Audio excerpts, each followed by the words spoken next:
Hi friends, as I've been teaching my granddaughter Aria to say,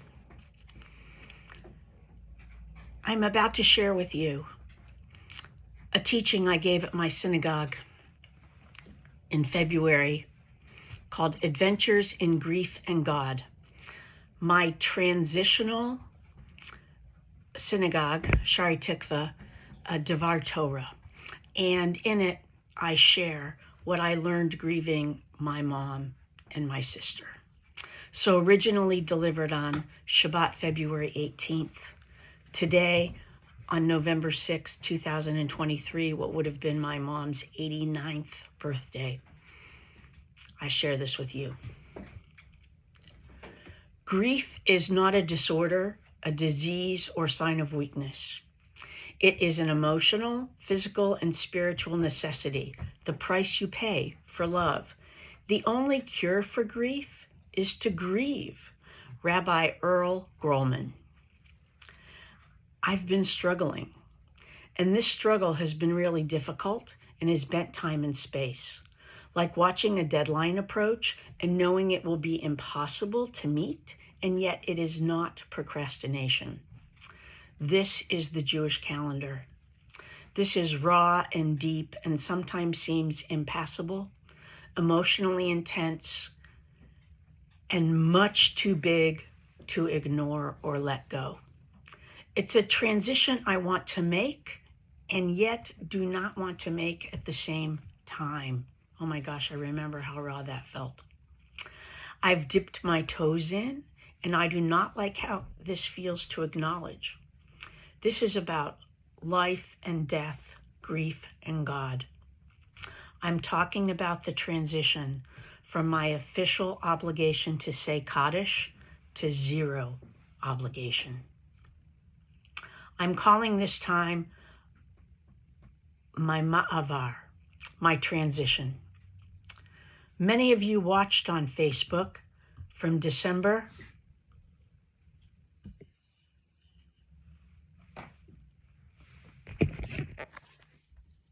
Hang on, I'm having a technical difficulty. There we go. Many of you watched on Facebook from December 2020 to May 21 as I took care of my mom after she fell and broke her hip, endured 3 surgeries and 7 hospitalizations over a 6-month period. The idea that death would take her was the furthest from anyone's minds. I was utterly broken and utterly grateful that in those preceding 6 months, my mother was able to express her love to me in a way that prior she was unable to muster. If you watched my 2020 Elul reflection, you learned that in 2011, sitting in the doctor's office when my mom was diagnosed with COPD, I felt a visceral heart opening that totally changed my relationship with my mom. This was huge because in 1983, when my dad died, I told everyone the wrong parent was gone. I needed my dad, and I felt that I could live without my mom. I was way wrong. I was so grateful that mom's funeral could be in person and on Zoom, and that we could have Shiva at my home in person outside. COVID, remember?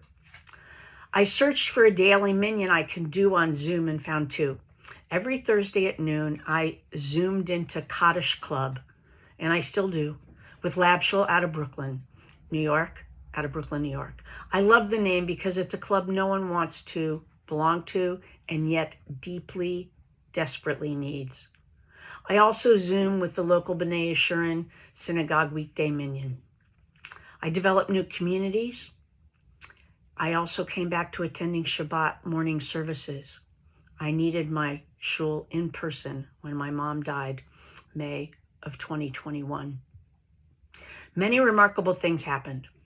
At my mom's funeral, my friend Jeremy Sosin played guitar for You've Got a Friend, while we all sang and came to the line, and that old north wind begins to blow.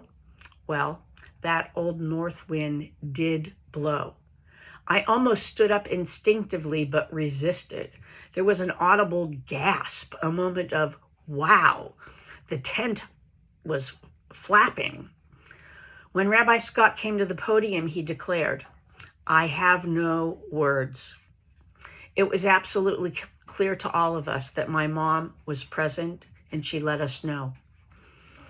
Then when we got back to my house after the funeral, I immediately noticed that my front yard rose bush had blooms that were not there before, not the day before, not before we left for the funeral.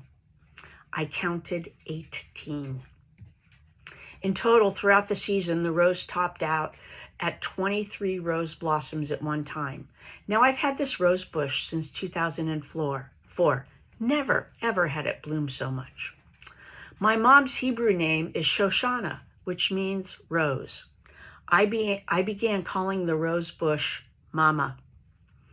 I would say hello to her whenever I went out the front door. I would be sure to touch some part of the plant. I truly felt a connection. This past summer, I curiously watched the rose bush. As I expected, rose bush was back to her typical rose height and yield. So yep, it was my mom, while the veil was thin, connecting with me and her home via her Hebrew name, Shoshana, rose. Those of you who have lost someone know about the grief fog, thick as pea soup. We do not all experience grief the same. How could we? We're each beautifully individual. I experienced this as absolutely disorienting. What day was it? What was I supposed to be doing? How do I thank folks who showed up for Minyan, who brought food, who listened to me over and over about my utter brokenness and my gratefulness? By winter 21, just as I was starting to feel a little like my usual self, less grief fog, more oriented on time and space, I felt more expansiveness about loving my mom and less magical thinking. I was starting to come to grips, realizing that though my mom told me the night before she died that she wanted to live, I believe she saw a way out and took it. Or maybe God saw a way and took her. Then, 8 months after my mom passed, in January 2022, my sister Kathy in Denver died suddenly and unexpectedly. To make matters worse, her body resided in a refrigerator at a funeral home until March 9th, when she was finally cremated and we had a memorial Zoom. That was the longest Ane Nut. Finally, I could officially recite Kaddish for her. Luckily, I was still officially saying Kaddish for my mom, so I felt okay about this January to March murky gray area of time and obligation for my sister. In some ways, I've grieved my sister for decades. She had a deep wound from our parents' divorce and leaned into self-destructive behaviors. She dealt with addiction, mental health issues inherited from our mom, and also abusive relationships. Thus, I raised her firstborn, Shia, from when he was 18 months old. Now in double grief, I was back in the murky, yucky, spinning circles of loss. Of the hundreds of index card notes I made for myself during this time, here are a few of them. I yearn to reach through my achy body and soul to find calm in my heart and breath. Life goes into the ground. Life grows out of the ground. The chaos of grief is messy. This is my brain on death. I'm trying to be mindful and focus, but it ain't working. Healing takes time. But not just time. It takes community to hold us, to hold me, to validate and witness the impact of a life being alive and then not. When my mom's yahrzeit came around in June 2022, just 3 months after my sister's body was cremated, I felt like I wanted a grief do-over. Because I had shoulder surgery and then my sister passed, I felt like my full grieving for my mom had been hijacked. We Jews are good at learning to hold seemingly incongruous truths at the same time, I'm good with that. I'm not so good with double grieving. My official obligation to say Kaddish for Kathy ended January 28th.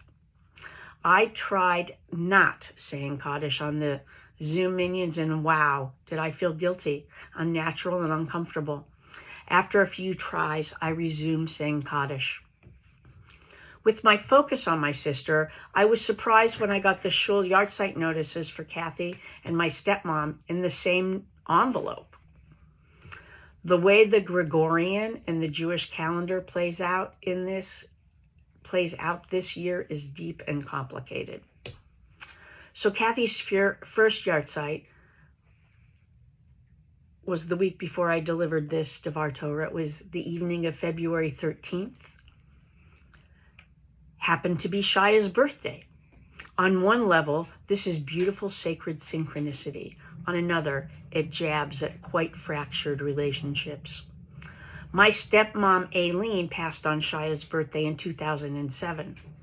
Her yahrzeit is 2 days after Kathy. My birth mom and Kathy were not close at all, so I'm comforted that Kathy and Aileen's yahrzeits are close together and always will be. Aileen got my stepmom, she got my sister, and my sister knew it. Being oriented by time has been quite surreal. Death brings floods of memories and what-ifs. Death brings thoughts about the future with pain or discomfort. Yet we all know the cycle of life. We mark birthdays and life cycle events as the passage of time. Once dead, while we still may have a birthday, we're not remembered by that, but rather by our death day or our annual yahrzeit. This idea takes getting used to. I appreciate the legacies we acknowledge each week in shul with the yahrzeit list. I remember when I had the heart-stirring realization that these weren't just names that are read. They are people. Since then, I follow along when the yahrzeit list is read. I do this because when it's my time for my name to be on the list, I hope someone pays attention. I hope my name is pronounced correctly. And by the way, I aim to live to be 120.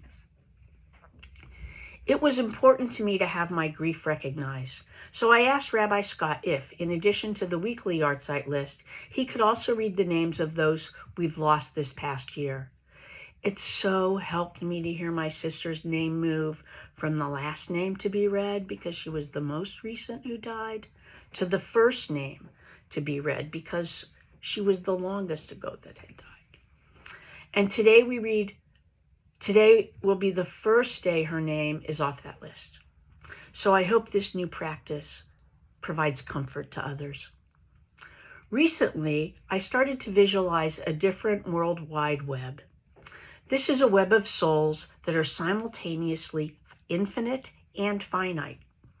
I imagine just like all the rays and vibrations we can't see, like how my voice goes into my cell phone and comes out in yours, the soul web is always in our atmosphere. I'll give you a few examples. Some years ago, on a long walk, I was talking with my sister on my Bluetooth earpiece. When I finished that call, I heard my father talking to me. I started a whole conversation with him, actually talking out loud as if into the Bluetooth. It was liberating. He was there. He was here. Once I went to a program where spirits speak. I got a message from my grandmother that she always has my back. A sense of warm comfort enveloped me. I've experienced astral projection, an out-of-body experience, and I've also had 3 past lives that I know of. One of them was being on Amelia Earhart's crew. Yet, I have no recollection of these past lives, and I trust the experience. One final example of souls in the thin veil. I have one of those digital picture frames that cycles through the photos I've uploaded. Early on, during my daily Minyan Zooms, I noticed during the Kaddish, a picture of my mom would pop up. Soon, whenever Kaddish started, I'd look for Mom to pop up, and she always did. When Kathy passed, same thing. Lately, not so much.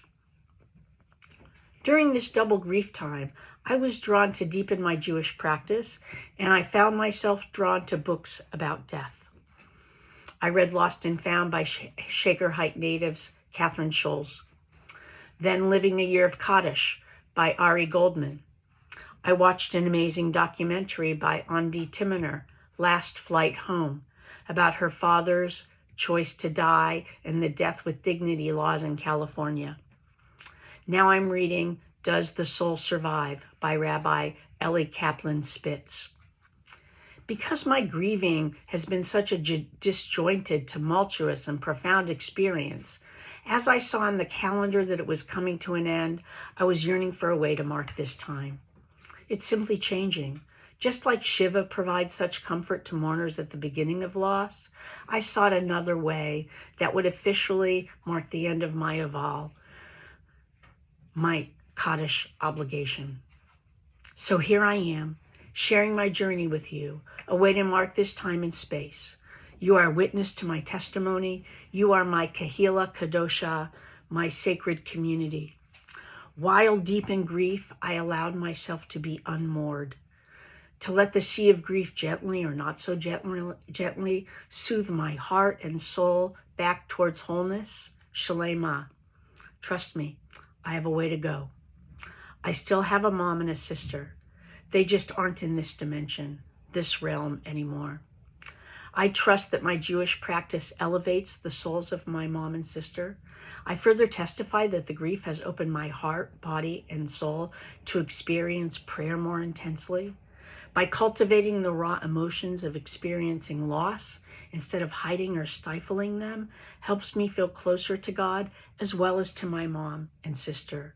And to be honest, I want to hang on to this experience and live it for as long as I can. Rumi says, "Don't run away from grief, O soul. Look for the remedy inside the pain, because the rose came from the thorn and the ruby came from a stone."